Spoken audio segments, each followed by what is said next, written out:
At the top of the traditional Chinese imperial government sat three officials, known as the Sanggong, or the Three Dukes. On paper, they were the absolute apex of the bureaucracy, answering only to the emperor himself. But at their core, they were entirely hollow. If you examine how these roles functioned in later dynasties, you find a glaring contradiction. The individuals holding these highest-ranking, highest-paid offices wielded absolutely zero political influence. They had been transformed into vain titles of highest reverence. Emperors used the Sanggong to bestow immense honor upon aristocratic elites, without accidentally handing over the levers of state execution. How exactly does the absolute top tier of a government lose all its power while keeping all its prestige? The evolution of the Three Dukes reveals a deliberate bureaucratic shell game engineered primarily during the Han Dynasty. The state intentionally decoupled classical prestige from actual executive capability. Two distinct pressures drove this deception: intense historiographical debates among scholars over how to interpret ancient texts, and the emperor's ruthless, pragmatic need to survive the constant threat of aristocratic overreach. Reading the official administrative titles of early imperial China gives you only the ideological facade. To understand the actual mechanics of political survival, you have to look at where the paperwork was actually going. The term Sanggong originates in sources from the Zhao period, a highly revered era spanning from the 11th century to 221 BCE. By the time later empires emerged, a significant problem had developed. The concrete administrative meaning of the term Sanggong was lost to history. This sparked a severe scholarly schism during the Han period. Competing academic factions scoured the surviving documents, attempting to definitively reconstruct what this classical ideal actually meant in practice. This diagram charts the two major interpretations. On the left, representing the theoretical Zhao ideal, the New Text school argued that the Sanggong were highly functional roles. They defined them as the Minister of War, the Minister of Education, and the Minister of Works. Conversely, the competing Old Text school argued the exact opposite. They claimed the original Sanggong were purely advisory roles, specifically designating the Grand Mentor, the Grand Preceptor, and the Grand Guardian. While academics argued over textual interpretations, the actual state had to govern. The ground truth of the Qin and early Han dynasties operated on entirely different mechanics. The early imperial autocrats ignored these classical Zhao ideals entirely.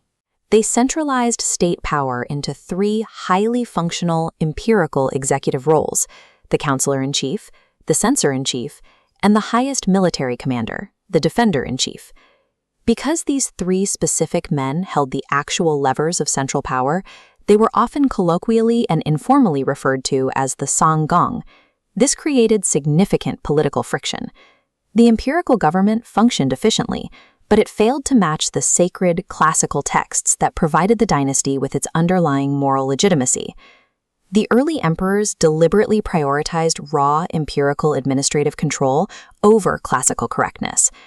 They established a rigid dual structure, where the theoretical ideal studied by scholars and the practical reality executed by administrators were completely divorced. By the end of the former Han period, spanning from 206 BCE to 8 CE, that structural friction reached a breaking point. Ideological pressure finally forced the government to cosmetically alter its internal structure. Their solution was a feat of administrative relabeling. The state retrofitted its existing empirical hierarchy to perfectly match the New Text school's classical ideal. Returning to the chart, you can see how this renaming worked.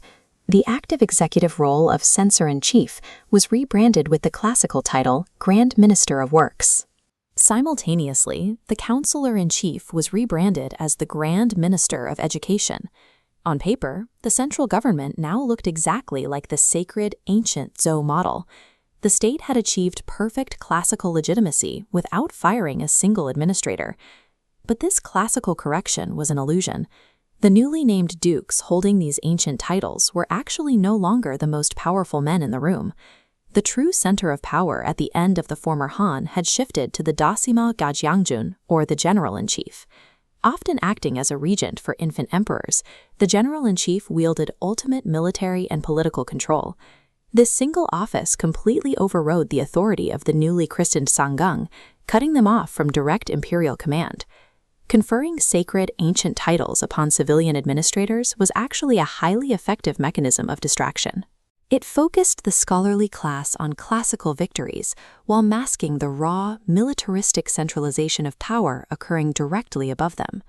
This deliberate misdirection continued into the founding of the later Han Dynasty, established by Emperor Guangwu in 25 CE. Emperor Guangwu faced a strict administrative dilemma. He needed the classical legitimacy provided by the Songgong titles to stabilize his new regime, but he could not risk giving these highly ranked elites actual executive power over his state. His compromise was elegant. He allowed the dukes to keep their classical titles, their prestige, and their massive subordinated bureaucracy, known as the Three Offices. Then, instead of firing the dukes and causing a political crisis, he simply stopped sending them the empire's paperwork. He routed that paperwork to a new, tightly controlled inner circle of imperial power, the Shangshutai, or the Imperial Secretariat. Look at the flow of information on this structural chart. Guangwu shifted all real administrative responsibility directly into the Secretariat, institutionally bypassing the three dukes entirely. This institutional bypassing secured Guangwu's immediate control, but it created a fatal structural weakness toward the end of the later Han period. The kinsmen of empresses, operating outside the civilian bureaucracy, assumed total domination over the imperial house. By monopolizing military commands, they reduced the Songgong to absolute zero influence. The dukes became so functionally irrelevant that they were temporarily abolished altogether during the late-century era of warlords like Dong Zhuo and Cao Cao. A government office's true power is not determined by its historical rank or the sheer size of its staff. It is dictated strictly by its position within the active flow of imperial information. In the chaotic aftermath of the Han collapse, Cao Pi founded the succeeding Wei dynasty in the year 220. In a surprising administrative move, Cao Pi intentionally reinstalled the three abolished Songgong offices. He attached an extreme compensation package to their revival, granting these dukes the absolute highest state salary of any officials in the entire empire. Here's the catch shown in the state's accounting. Along with the wealth, Cao Pi permanently capped their administrative responsibilities, institutionalizing the dukes as purely symbolic roles. Spending massive state treasure on useless offices might seem irrational, but it was a calculated mechanism to buy the loyalty of powerful elites. Cao Pi was essentially placing his most dangerous rivals in golden handcuffs. In later times, even the old text titles, the Grand Mentor, the Grand Preceptor, and the Grand Guardian, were revived solely to serve as vain titles of highest reverence. The Songgong became a vital, permanent tool for imperial management, satisfying Confucian aesthetics and pacifying elites without ever threatening the autocrat's actual rule. In the architecture of Chinese imperial power, holding the highest title rarely meant holding the pen or the sword. True power only ever existed wherever the emperor decided to move the paperwork.